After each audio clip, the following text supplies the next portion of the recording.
diberitakan Tempo itu udah satu hal. Aguan diberitakan Tempo itu hal yang luar biasa tuh. Jadi sekali lagi kita mulai melihat sebetulnya psikologi dari Aguan ketika dia mengiyakan untuk diwawancara Tempo, artinya ada kalkulasi yang sudah selesai, ada hitungan yang sudah matang, sehingga semua kalimat yang diluncurkan atau diterangkan oleh Aguan itu menunjukkan bahwa ada hal yang dia hitung secara cermat. Dan Tempo tentu bukan tanpa riset. Kan itu yang jadi pertaruhan orang dari setahun lalu ketika ribut-ribut soal Jokowi menginginkan atau ingin membuktikan bahwa ada investasi yang non APBN masuk ke IKN, dan ternyata memang isinya adalah nol. Karena itu kemudian udah berkali-kali dibahas di IKN, Jokowi akhirnya memaksa oligarki ini supaya jadi umpan yang lain bisa masuk atau juga jadi penanda kesehatan investasi di IKN itu sehingga asing bisa masuk. Kan itu teori yang kita bangun selama sejak setahun yang lalu tuh, untuk melihat apakah sebetulnya IKN itu adalah omong kosong atau sekedar mimpi Jokowi yang secara ekologis berbahaya dan secara bisnis juga tidak sehat. Kan itu dasarnya. Jadi konfirmasi Aguan akhirnya menjadikan patokan untuk mulai menganalisis bahwa IKN itu adalah omong yang kosongnya besar sekali sebenarnya itu tuh. Aguan bongkar kebusukan IKN, dipaksa investasi demi ambisi Jokowi. Assalamualaikum warahmatullahi wabarakatuh. Halo Sobat RJ semuanya, apa kabar kalian semua?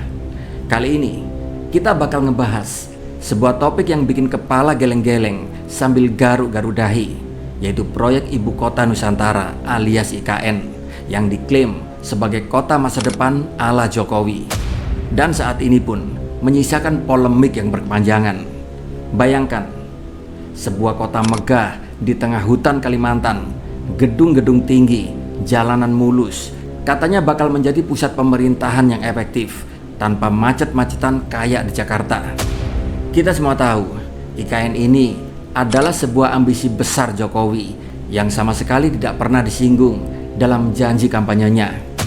Katanya, proyek ini gak cuma soal pindah ibu kota, tapi soal membawa Indonesia masuk ke era baru yang lebih modern serta lebih maju. Tapi sayangnya, pembangunan mega proyek ini seolah sangat begitu dipaksakan, yaitu ketika Indonesia mengalami tekanan fiskal yang dalam. Anggaran pendapatan dan belanja negara atau APBN mencatatkan defisit 401,8 triliun rupiah per akhir November 2024. Menteri Keuangan Sri Mulyani menjelaskan defisit itu disebabkan karena belanja negara yang lebih besar dibandingkan pendapatan negara. Sampai dengan akhir November, defisit APBN mencapai 401,8 triliun. Tetap kita akan coba jaga meskipun cukup berat karena tekanan belanja cukup besar, sementara pendapatan negara kita baru mau mulai pulih kembali. Kita masih ingat, Pak Jokowi dulu pernah ngomong bahwa para investor saat itu lagi antri guna menanamkan investasinya di IKN. Dulu kita tawar-tawarkan pada diem. Begitu sekarang ada yang masuk, ini konsorsium, beliau-beliau ini masuk, Pak saya kok nggak ditawari Pak saya kok nggak diajak Pak. Gimana sih, dulu sudah dikumpulin, kita jajak pasar nggak sekali dua kali loh. Telah datang dari Korea beberapa bulan yang lalu 30 investor. Dari Jepang kurang lebih 40 investor. Dan dari Singapura 120 investor sudah ke sini. Jauh-jauh mereka ke sini pasti ada kalkulasinya, pasti ada hitung-hitungannya. Kemarin juga baru saja dari Uni Emirat Arab juga datang. Setelah datang langsung nemuin saya. Artinya apa? Tertarik. Tapi jangan dari sana dulu. Investor di dalam negeri harus didahulukan. Kalau enggak nanti pasti saya dikomplain. Begitu pula dengan Gibran. Ketika debat Pilpres, Gibran pun menyatakan bahwa sudah banyak investor asing yang sudah berinvestasi di sana. Gibran, saya sangat tertarik tentang IKN dan itu bagus, harus kita laksanakan sebagai warisan dari Pak Jokowi. Tapi tadi saya tergelitik, anggaran untuk IKN itu hanya 20% dari APBN dan sisanya dari investor. Sejauh yang kita baca, sampai sekarang belum ada satupun investor yang masuk ke sana. Coba kalau ada sebutkan, sebutkan misalnya 2 atau 1 gitu, investor mana yang sudah masuk ke sana? Walaupun statement Gibran ini sempat dibantah oleh Mahfud MD, tapi tetap saja Gibran tidak bergeming dengan statementnya hingga menyuruh Mahfud MD untuk googling di Google. Dan untuk menanggapi Prof Mahfud, Prof mungkin nanti setelah pulang dari debat bisa di Google, sudah banyak yang masuk hanya pada Agung Sedayu. Dan nanti akan tambah lagi mungkin setelah Pilpres, karena mereka akan pasti akan wait and see melihat stabilitas politik di Indonesia. Dan statement ini pun akhirnya juga diakui oleh Bahlil bahwa memang belum ada investor asing yang menanamkan investasinya di IKN. Semuanya hanya investor lokal. Salah satunya adalah Agung Sedayu Group, milik dari Ahwan.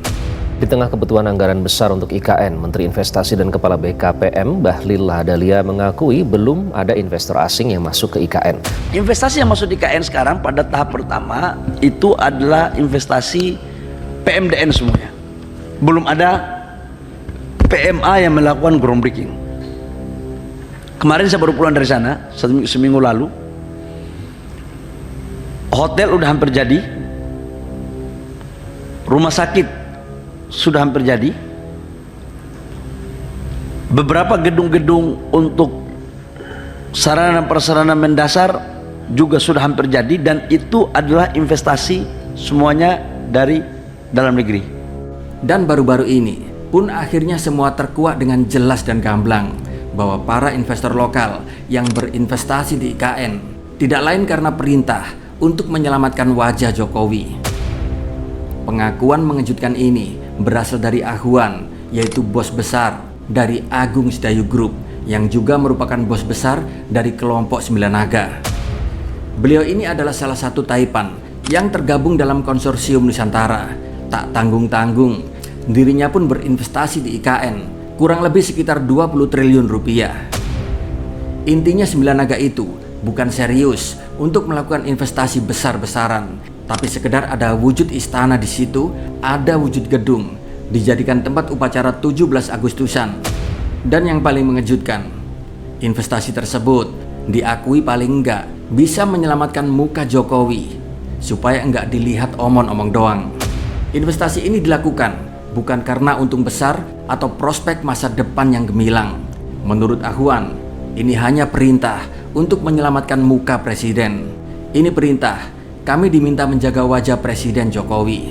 Nah, sedari awal kita semua sudah memprediksi bahwa proyek nasional ini tidak lain hanya sebagai pencitraan semata. Padahal harusnya Pak Jokowi tahu bahwa negara sedang mengalami defisit.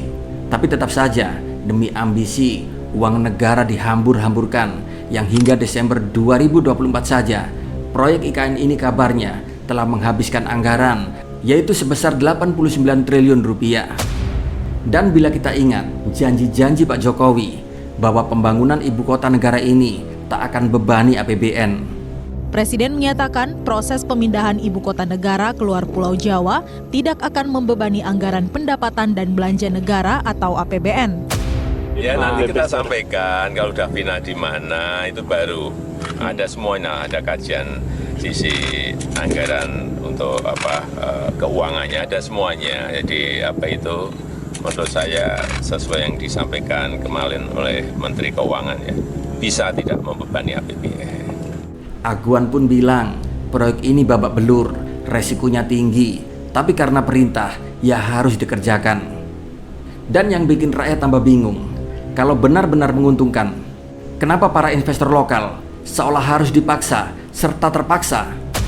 Di sisi lain, fakta juga menunjukkan bahwa banyak investor luar negeri sama sekali tidak ada yang tertarik untuk berinvestasi di IKN. Sementara itu, investor lokal seperti Ahwan dan kolega-koleganya dipaksa maju duluan buat menjadi umpan biar investor lain pun ikut percaya. Tapi tragisnya, hingga kini investasi asing pun sama sekali tidak tertarik dengan IKN. Lalu apa kabar Prabowo? yang sekarang menjadi presiden. Di sini pun, ternyata beliau ini hanya separuh hati untuk melanjutkan proyek IKN. Apalagi sebelum beliau menjabat presiden, belum lagi kerja saja, pemerintahan Pak Prabowo ini sudah diwarisi oleh Pak Jokowi defisit anggaran sebesar 600 triliun rupiah. Di sini pun Pak Prabowo mengatakan bahwa fokus utama dari pemerintahnya saat ini yaitu untuk ketahanan pangan, energi, hilirisasi, serta program gizi gratis. Dirinya sama sekali tidak menyinggung IKN. Bahkan nih, anggaran IKN pun ikut dipotong guna memuluskan program-program yang lain. Dan IKN bukan lagi prioritas dalam pemerintahan Prabowo. Kalau dipikir-pikir, ada benarnya sih pemikiran Pak Prabowo. Di sini Pak Prabowo lebih memprioritaskan uang APBN itu untuk kebutuhan yang lebih mendesak buat rakyat ketimbang buat proyek infrastruktur yang mahal yang ujung-ujungnya cuma buat segelintir orang. Jadi, IKN ini kayak anak tiri yang cuma dikasih sisa-sisa budget. Nah, yang bikin menarik, publik akhirnya pun mulai sadar bahwa proyek IKN ini yang dulu diklaim bakal membawa banyak investasi dari luar negeri, sekarang terkuak sebagai mega proyek yang penuh akan drama. Pengakuan Aguan ini kayak tamparan keras ke wajah Jokowi. Jadi di sini, si Aguan ini bukannya menyelamatkan muka Jokowi, tapi malah menampar keras Jokowi. Dulu dibilang ada ratusan investor yang telah antri untuk masuk, tapi semua itu ternyata hanyalah omon-omon. Buru-buru antri, ngelirik pun tidak. Padahal sob, Pak Jokowi dulu pernah bilang investor dari Jepang, Korea, bahkan Uni Emirat Arab sudah akan invest di IKN. Tapi kenyataannya hanya sandiwara pencitraan. Sekarang, mari kita renungkan bareng-bareng. Kalau proyek sebesar IKN saja kelihatan dipaksakan begini, gimana dengan proyek-proyek yang lain? Apakah ini sebuah cerminan buruknya perencanaan atau hanya ambisi yang terlalu besar tanpa perhitungan yang matang? Pak Jokowi bilang IKN ini demi masa depan Indonesia. Tapi benarkah yang diomongin oleh Pak Jokowi ini? Karena faktanya saat ini rakyat dalam kondisi kesusahan. Mereka pun masih sibuk mikirin harga sembako yang terus saja naik. Sementara di sisi lain, ada proyek ratusan triliun rupiah yang belum jelas manfaatnya buat rakyat kecil. Kenapa? Karena rakyat di sana hanya diberi hak guna 10 tahun, sedangkan para oligarki dengan dolimnya dibuatkan Perpres Pasal 9 Nomor 75 Tahun 2024 bahwa para oligarki akan diberikan izin HGU selama 190 tahun. Lalu di sini, apa manfaat IKN buat rakyat kita? Nothing. Yang ada hanya kota oligarki serta para kaum hedon. Sebagai rakyat jelata, sudah sepantasnya kita mengkritik proyek ini. Karena IKN ini ternyata dibangun menggunakan uang rakyat. Wajar dong bila kita sebagai masyarakat mengkritik, karena pembangunan IKN tidak ada urgen-urgennya sama sekali. Dan terkesan hanya akan buang-buang anggaran. Kecuali rakyat sudah banyak yang sejahtera, masyarakat kita banyak yang berkecukupan, bolehlah ambisi ini diteruskan. Tapi faktanya, negara ini mengalami inflasi yang begitu berkepanjangan, deflasi berturut-turut, daya beli masyarakat melemah yang menyebabkan maraknya PHK di mana-mana. Harusnya sih uang tersebut lebih difokuskan untuk program-program sosial, yaitu dengan melibatkan Kementerian Sosial. Dari sini saja kita bisa menilai bahwa Pak Jokowi adalah orang yang kemaru akan pencitraan, seolah negara tidak punya Kementerian Sosial. Hingga bantuan sosial pun yang sejatinya bersumber dari uang rakyat dibagi-bagikan sendiri demi sebuah pencitraan. Di sini masyarakat awam pasti akan mengira Jokowi merakyat, padahal semuanya hanya tipu muslihat. Dan di tengah polemik ini, di sini kita perlu belajar menjadikan ini sebagai bahan pembelajaran. Kita harus bisa lebih kritis bila ada kebijakan yang dinilai merugikan atau tidak menguntungkan buat rakyat banyak. Jangan mudah percaya dengan janji-janji yang manis, apalagi kalau ternyata pahit di belakang.